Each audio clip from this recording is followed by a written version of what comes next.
patrons, as some of you will know, I finished the 100% for Mirror's Edge last week. It was super fun to go back to a game that meant so much to me in my teenage years and conquer it once and for all. Since I finished the time trials, I've had occasional moments where I've just remembered them out of nowhere, accompanied with a sudden lurch of panic before I remembered that I'd finished them and I don't need to stress anymore, because believe me, these were stress incarnate. So to help me overcome my time trial trauma, let's talk about the trials from easiest to hardest. Number 1, Storm Drains 1. We're starting off with Storm Drains 1, and if you've done the speedruns for each chapter in the game before approaching the time trials, Storm Drains will doubtlessly have you sweating since it's easily the hardest speedrun in the game. Thankfully, however, the Storm Drains time trials are the easiest 3, hands down. Storm Drains 1 is quite involved, like there's a lot of jumping, pole swinging, wall climbing, 180s, risky jumps, but the thing that sets all of these Storm Drains maps apart from their trickier counterparts is that none of these need to be chained together. It's like a test that checks all of your general knowledge of all of the game's mechanics. The timing is very relaxed and the levels are short but involved. All in all, fun and easy. Number 2, Playground 1. Playground 1 is likely the first time trial you'll do if you're approaching the base game ones in order, and it's based on the tutorial level of the game, the training grounds. Similar to Storm Drains 1, this trial is all about competently stringing together isolated moves within a forgiving time frame, so there's nothing especially grating to worry about. The only segment that places Playground 1 higher than Storm Drains 1 on this list is one segment in the latter third of the trial, which sees you wall climbing and doing 180 jumps off vents in quick succession onto scaffolding. Faith seems to find vents quite tricky to register, so sometimes she just ineffectually jumps against them. Moreover, the scaffolding you're jumping onto is very slim, and you can lose a bit of time just awkwardly shuffling around on it, getting stuck on bits of geometry. Overall, it's fine. Number 3, Storm Drains 2. Storm Drains 2 follows the same route as Storm Drains 1, except in reverse, so it's the same series of isolated techniques, roughly, except we are moving down instead of up. Now, that does make it sound easier, but the constant dropping means that we are in danger of taking fall damage or having rough landings, and it takes a while to adjust to piloting Faith under speed and time constraints. The second you start speedrunning segments, you realise just how wildly off course this woman will fly if you kick off from the wrong square foot of floor or vault while Mercury is in retrograde, or how she can just miss shit if you've not had enough fibre that day, so this can be deceptively tricky to get down. However, if you're a naturally gifted faller, you should be good. Number 4, Shard 2. Shard 2 will be one of the last time trials you unlock, if not the last, and Shard 1 is so miserable because of one very precise jump that you won't actually see it on this list for a long time. Anyway, thanks to the mercy of some designer who thought we'd all had enough misery for a single lifetime, Shard 2 is simple and requires no involved tech whatsoever. Shard 2 takes place on the helipad you visit right at the end of the game, which is good considering you spent like 20 scripted seconds there in the story. This time trial is probably one level designer's way of forcing you to actually see all of the effort they put into this area by having you run around it for 25 minutes with increasing efficiency. Shard 2 is all about running from A to B with as much perfection as possible. You'll have the hang of this trial within 3 or 4 attempts, but it will take upwards of 10 before you get the 3 stars, merely because of how precise you need to be at every single stage. It's really fun though. Number 5, Playground 2. Another map set in the beloved pre-prologue training grounds, Playground 2 builds upon Playground 1 by adding a few tricky jumps and encouraging you to perhaps even begin combining a few of these moves together. These will be super simple combinations, mainly involving wall runs into coil jumps where Faith pulls her knees up to her chest to get a slight bit of extra height over fences and other obstacles, so it's a nice introduction into some of the chaos you'll soon need to be coordinating. Playground 2 is the first time trial with a somewhat strict requirement for 3 stars, and might take a few attempts to brush up on your efficiency, but it's still good fun and still on the easier end of this spectrum. Number 6, Synesthesia. Synesthesia was added as a free DLC map for PlayStation users only, and was basically a free 3 stars for me on my way to my 90 stars total. I'm so grateful for this map, and can only imagine where else I'd have been slaving away to get the final points I needed, if not for this bad bitch. So the pure time trials were overall fucking hard across the board, but somewhere over in development land they made Synesthesia straightforward and forgiving. It's a long map, but none of the techniques required are too dirty, except I found that landing exactly on the correct block at the beginning would dictate whether I found a winning time. This one took me a few tries, but once I had the route down, I quite comfortably hit the target time for 3 stars, breathed a sigh of relief, and moved on to the next one. Synesthesia is a godsend. Number 7, Office. Office initially seemed like an impossible task, being that you need to get up like 4 floors in the space of 24 seconds. If I had to work this out by myself, I never would have figured out what you needed to do. You have to waste your first attempt by breaking all of of the glass on the penultimate floor, since broken glass carries forward between attempts. Once that's done, it's a case of scaling the far wall as fast as you can, and then doing a maneuver that is going to take 15 minutes of practice for a 20% chance of success. You sprint at the wall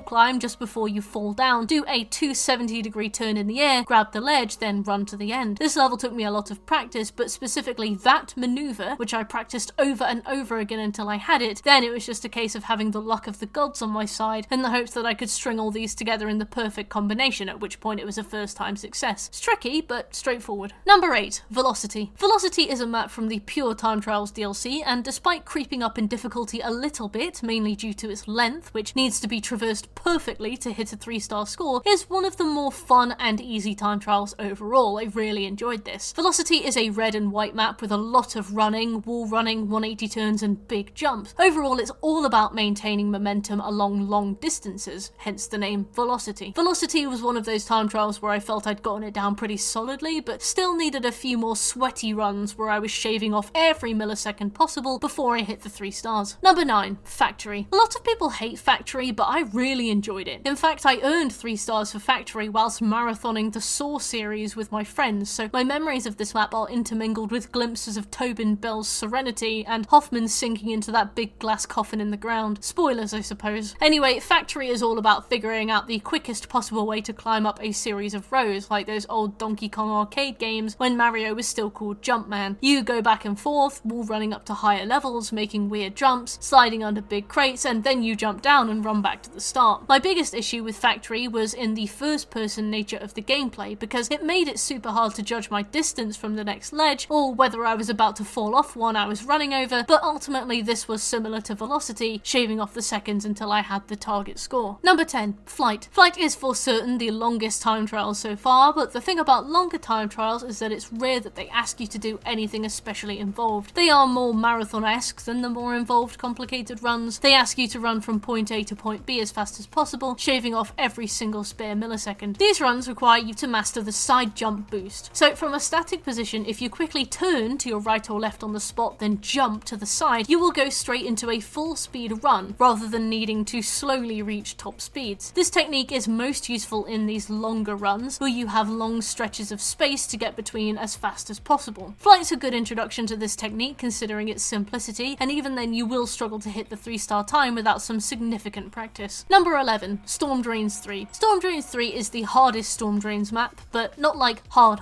Comparatively, it's fine. It's a strange route across the map that takes you in awkward directions, focused mainly on making weird jumps and doing weird wall runs and wall climbs. It's very suboptimal. The trickiest part of this map is actually the final bit, where you need to sprint dead across the storm drains along the platforms near the ceiling, which have deceptively difficult distances to cross between them. Often I would have a winning time, but I would come just short on a jump and Faith would fall and grab the ledge instead, and I would wither inside knowing that these 3 seconds were going to cost me the 3 stars. Sick irony. Number 12. Cranes 1. Cranes 1 begins to combine the fairly tricky routing of the more complex levels with the strict time requirements of the sprint levels, transpiring in a surprisingly challenging time trial. This time trial takes you through the scaffolding you're pursued through during the main game by a helicopter up onto the big cranes, so it's a lot of wall running, jumping up through levels and crossing between both sides. For me, I found that there was one factor that guaranteed a winning time, and that was managing to jump onto the pole between the 2 sides of the scaffolding, but I had so much trouble with it. I missed so many jumps onto this. I guess approaching it from the side means that Faith just falls right through it, but you can only approach it from the side, so you have to take an extra moment to line it up. At first, I crossed it normally, but it just takes forever. It's surprising that it's this tightrope walk that earns you the 3 stars, but once you've got it down, this is not so bad. Number 13. Convoy 1. As with Cranes 1, Convoy 1 combines tight time requirements with a surprising technical ability, specifically with one segment that shows up right at the end and made me lose my piss in the cold silence of my home. I was so annoyed. So as you get to the end of Convoy 1, you reach 2 levels of corrugated metal up to a vent, up to a big box that you need to jump onto the roof from. But these corrugated metal levels are just far enough away from the wall that you will spend most of your time falling off them. You need to execute a perfect wall run jump up to these levels and then another one up onto the vent. But the vent has an awkward collision, so most of the time Faith will just slip off onto the floor and you will lose the run. Your best bet is to get enough height that you can just coil jump onto the vent, but then you can fall off the the other side onto the floor. Thankfully, this section is pretty universally hated amongst Mirror's Edge time trial casuals like myself, so I felt vindicated in my rage. Number 14, Kinetic. Kinetic is actually the final time trial I got my 3 stars on. To get the trophy for getting 90 stars, you only need to get 3 stars on all but 9 of the trials, so you save 9 of the worst ones just for getting 2 stars on. I was reaching the end of my time with the DLC, and I had only Actino and Actino Rise left, which I'll discuss later, and whilst enjoying a rerun of Pirates of the Caribbean, I dipped into Kinetic. Kinetic does have some tricky maneuvers, such as bunny hopping over a few boxes in the sky, which is successful like 15% of the time, but personally I found ways to run around them without taking any extra time. The boxes that construct this level can be frustrating and unwieldy, they don't slot together correctly, so you often get stuck in little nooks, fall through gaps, or misjudge jumps and eat shit on the floor when you land, but with a bit of practice, this is a reasonable course to get 3 stars on. Number 15, Chase. The Chase time trial focuses on the segment in the main story where you're pursuing Jackknife, another runner with a fairly stupid name, and an even stupider leather jacket that certainly can't be comfortable enough to do literal parkour in. If you've done the speedruns already, you'll be pretty familiar with this segment by now, but the time trials have an even tighter time requirement, and there are some filthy skips I never knew existed until I ended up watching a few videos on it out of desperation. One particular skip sees you scaling a building you would have no reason to scale in the main game, and making a very tricky jump off it, cutting out a whole unnecessary segment. And as I found, you can skip a large loop towards the end with a careful shunt around some barbed wire. It's still tricky, but Chase is a really fun time trial, which is a relief since you will probably be here for a while. Number 16, Convoy 2. I didn't spend a ton of time with Convoy 2, I think I was just excited to get onto the pure time trials, so looking at my notes, I'm a little surprised to see that I got 2 stars on this and then called it a day, which is wild, considering it's definitely not one of the worst courses. Convoy 2 is a super small time trial taking place across the last 2 rooftops of Convoy 1. You are made to loop around both, going both up and down across the map through a variety of parkour-related perversions of physics, and while nothing is too tricky in and of itself, it's just a very difficult trial to perfectly combine absolutely everything in sequence. There are lots of jumps you can just magically fuck up on and cost yourself a solid amount of time with, and stringing all these lucky breaks together is a lot of pressure when apparently you can just walk off and do something else. Number 17, Flow. Flow was the second pure time trial I tried, and I realised fairly quickly that your ability to get 3 stars is going to rely entirely on whether or not you can manage one very specific piece of tech. Towards the beginning of the level, you need to slide into a wall run, into a 180 spin, into a jump, and even after watching a tutorial by Oven Donkey, I managed this probably in 1 in 10 attempts, 1 in 20. There's a very specific angle you need to hit the wall at to be able to wall run onto it without just jumping off, and there's a very specific direction you need to be facing to be able to transition that into a wall climb 180 jump. I just sat and practiced it over and over and over again from the checkpoint until I felt that I had it down, then I restarted the race and bombed straight away. Once you're up there, it's a straight shot to the end, it's just getting up there that's the issue. Number 18, Edge. Edge is another time trial where it's a fairly straight shot, you just have to master it in every possible way. So while I was finishing it consistently in good time, practicing over and over and over again for the best possible efficiency, I think I barely scraped the 3-star requirement because of how strict it is. Definitely less than a second spare. Even the videos I was watching barely tickled it, often finishing the time trial with, again, less than a second spare because it is just that extreme. Luckily, it's easy, so you can have some TV on in the background or something while you grind this to pieces over the course of the evening, but it is going to take a lot of practice to finally perfect each segment enough for the winning time. Number 19, Cranes 2. The best possible way I could describe Cranes 2 is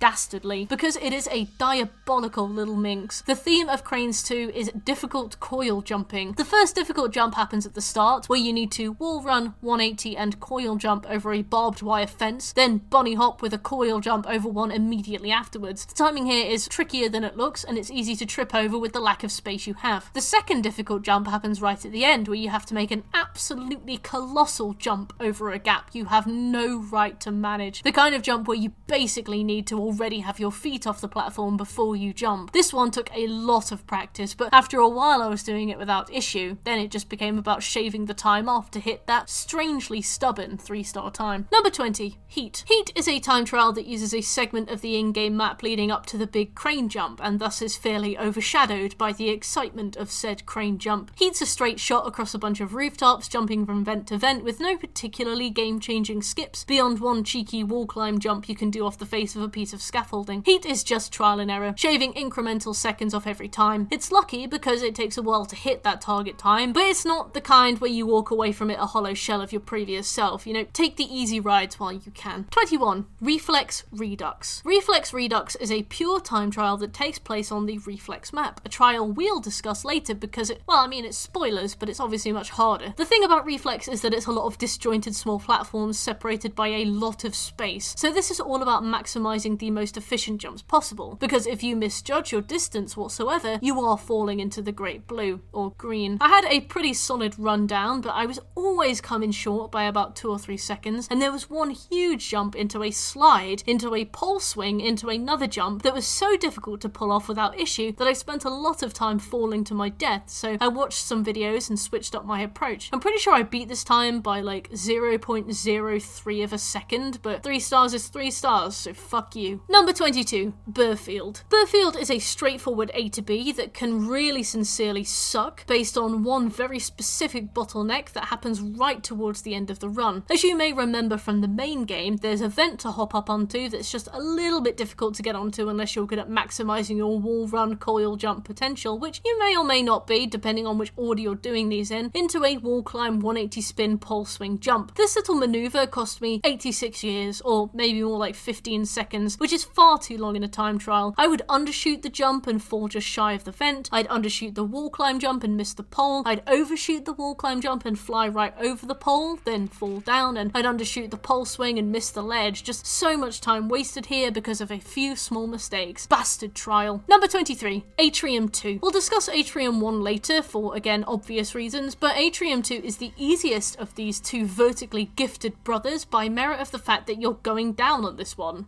Not the best wording I've ever delivered, but you know what I mean. The Atrium is a huge area in the penultimate level of the main game, and probably the most memorable for all the wrong reasons. It's very, very tricky, and for Atrium 2's 3 stars, you need to get down the fucking thing in like 53 seconds. It's really difficult. Atrium 2 comprises complex techniques that need to be strung together, jumps onto tiny platforms that need to be timed and executed perfectly, lest you fall to your death, and time-saving measures on par with some of the most difficult sprint levels of this game. It took me a long time to finish Atrium 2 on 3 stars, and I did not enjoy this level at all. Number 24, Arland. As with all the best base game time trials, Arland is entirely straightforward beyond one of the craziest little do this or fail moments in all of time trial history. This is a small map focused on a single rooftop. You run in, skim across the billboard, climb onto rooftops and hop around, but in the final stretch of Arland, you need to wall run jump off a vent. And while you can use the pole next to it, this is the fastest way and the more guaranteed way to hit the 3-star score, so you may as well perfect this one instead. Now, these vents are finicky when it comes to collision. I ended up having to watch a speedrunner do this in half-time speed just to see the angle they managed it at. But even then, I was struggling pretty hard with Arland. Arland took me a long time. Number 25, Playground 3. I don't think I was 2 minutes into Playground 3 by the time I realised it was definitely not going to be a 3-star map for me. Similar to Convoy 2, if you can remember those halcyon days, Playground 3 is a very involved area full of miserably tricky jumps onto awkward platforms that don't always care to give you any feedback whatsoever, including collision. What's more is that it is a super long time trial, probably one of the longest in the game, and contains the most involved, complicated technical combos of all the base game time trials. This is one of the truest tests of your abilities, and respectfully, I'm not doing that. Number 26, Reflex. Reflex was a pure time trial that I assumed was going to be one of the easier ones, but I will be damned if it was. I found Reflex Redux easier than this, and as the name suggests, they take place on the same map. The theme of Reflex is jumping, making big jumps across big gaps, occasionally with the assistance of a swing pole or a particularly uncomfortable wall run, and the use of coil jumps to manage just a little bit more distance. I really didn't like Reflex. It's too complex, too involved, too layered. It's stringing together 15 different moves in a row. Okay, maybe not 15, more like 3, but finding success with it 20% of the time. It's the kind of map you make it to the end of only very occasionally, only to find out you've missed out on 3 stars by a fraction of a second. Poo-poo trial. Number 27, Atrium 1. I really enjoyed the Atrium level in the main game and assumed I would really enjoy the Atrium time trials. Unfortunately, I didn't. A lot of people were discussing this in various forums I visited as I veered closer and closer towards my wit's end, but the time trials really do distill and lay bare the problems with the core gameplay mechanics due to the perfection they require, and those flaws are definitely most obvious in the Atrium trials. Not being able to know where my feet were at all times was a huge issue in this trial specifically, since so many platforms are so thin, and it only takes one step to the side to fall to your death and have to restart from a checkpoint. Often I would make a jump to a platform and then not realise I was on it, panic, press left or right, fall to my death. It was also my most frustrating ordeal when it came to Faith's sticky fingers. That girl loves to grab everything and just hang there like a Christmas stocking. I felt like she'd just vacuum latch onto all the panelling on the walls, and I would lose 3 seconds trying to coax her down like a cat stuck in a tree. Like New Eden, which I'll discuss later, Atrium 1 was one I earned 2 stars on and then set aside to potentially return to in a pinch, but thankfully never needed to. It was unbearable. Number 28, Shard 1. Shard 1 is fairly infamous amongst casuals like me, not proper speedrunners. Nothing is really infamous when you've mastered it over the course of 76 hours, but definitely amongst the trophy drudgeons who are there for points and want nothing more than a smooth sail. Shard 1 takes place across the outdoor segment of the Shard level in Mirror's Edge, where all the snipers are in the main game, and you basically need to run across it in a crazy 8 formation, there and back, quick loop of each end. The issue, and I do mean the only issue with Shard 1, happens close enough at the beginning that it's fairly smooth sailing afterwards, but far enough into it that you can't just keep spamming it until you get it right. You have to do a coil jump off this big box, land on this vent, but just enough to the left that you go through the checkpoint, and it is very hard to do. It's really hard. I scrounged my 2 stars like a Dickensian orphan, and I fucked off. Number 29, New Eden. A lot of people don't really have issues with New Eden, but I did. So New Eden combines a fairly straightforward sprint along a rooftop, hopping over objects that are slightly too tall to vault quickly onto and slightly too spread apart to reliably coil jump between, and ends with a coil jump over barbed wire that I managed to clear on maybe 1 in 10 attempts. I managed to wrangle 2 stars on this, 5 seconds off the 3, and I was like, that was miserable. I'll go and try the others, and then I'll come back if I ever need another star. And I never needed to come back, so suck my dick, I guess, New Eden. Number 30, Razzmatazz. Razzmatazz was a pure time trial I was assured was a guaranteed 3 stars, but I had so much trouble with this shithouse that I scraped 2 and I called it a day. I hated Razzmatazz. After trying it for the better part of a day and barely hitting 1 star, I checked out some runs others had done. Axe 10, Kib Loves You, and a tutorial by Oven Donkey who held multiple world record runs at various times in the game's lifetime. To my devastation, they were running it the exact same way I was, just better, so I had nothing to do but keep practicing. There's one slide into a jump, into a swing on a pole, jump onto a tricky platform right at the end that is utterly shit. Sometimes Faith will slide too wide to make the jump to the pole, sometimes she'll jump off to the side, sometimes she'll straight up miss the pole, sometimes she won't swing with enough momentum to land on the platform, so a lot of my runs were cucked at the last second as I watched my ghost sprint merrily by, and I lost my chance at any stars at all. Number 31, Chroma. Chroma was actually the first time trial I attempted, and I did it entirely by accident. When I decided it was time to play Mirror's Edge, and because I had heard unsubstantiated rumours that the DLC was going to be delisted this year, I bought the DLC as I began playing the game, so that I'd have it if it ever went off the store. So when I went to start the trials, I didn't realise the pure time trials were lumped in with the main game time trials. And the thing about the pure time trials is that they are intended to build upon the skills you have learned from the main game time trials. So they are much more complex and ask you to string together a bunch of different combinations. Chroma is certainly a huge one for that. Even for a pure time trial, it is one of the hardest ones in the game. I remember tripping and falling through this time trial, wondering how much harder the rest of the game was going to be if this was the first one on the list. I managed to stumble into 2 stars and I never went back to it. This one is awful. Number 32, Actino. Now we're at the penultimate time trial on the list, and if you are familiar with the game, you're probably grinning because you know what the final choice is going to be. Actino combines the forward momentum of velocity with the awkward, ill-fitting angular climbing of kinetic. You need to be moving forward constantly with this trial, whilst wall running and wall climbing and coil jumping over obstacles so awkward that they could be shuffling to school with an oversized backpack and a pair of braces so extreme that they reflect the light like a sniper scope. Luckily, by the time I reached Actino, I only needed 2 stars, so I managed to get away from this trial fairly disaster-free. You have to basically finish the course to get 1, finish it without too many mistakes to get 2, and then master it to get 3, and there was no way I was going to master this without pulling my hair clean from my scalp. Thanks for making the woman I am today, Actino. Finally, number 13, Actino Rise. And here we are, the hardest time trial in Mirror's Edge, in my opinion. Actino Rise is the second half of Actino, visible from the first time trial's ending checkpoint. Thank the stars they didn't have these combined as one big chungus nothingness of time trial misery. What, for me, made Actino Rise so difficult is the sheer amount of combined moves you need to string together without error in a small space full of very awkward geometry. You will be falling off the sides, not quite clearing jumps, struggling to get height to reach things. It's miserable. There's one wall run you need to do upwards into a 180 turn, into a jump, into a pole swing that I managed to hit the height required to grab that pole once. So I basically just went without that maneuver for the rest of my attempts. I was foregoing it. The issue is that the 3-star ranking is so tight that by foregoing the skip, I had essentially strapped myself in for a guaranteed 2-star at the best, and even that was a pain in the arse. I'm glad 2 stars is all I needed. I'm well aware that a 3-star would have killed me.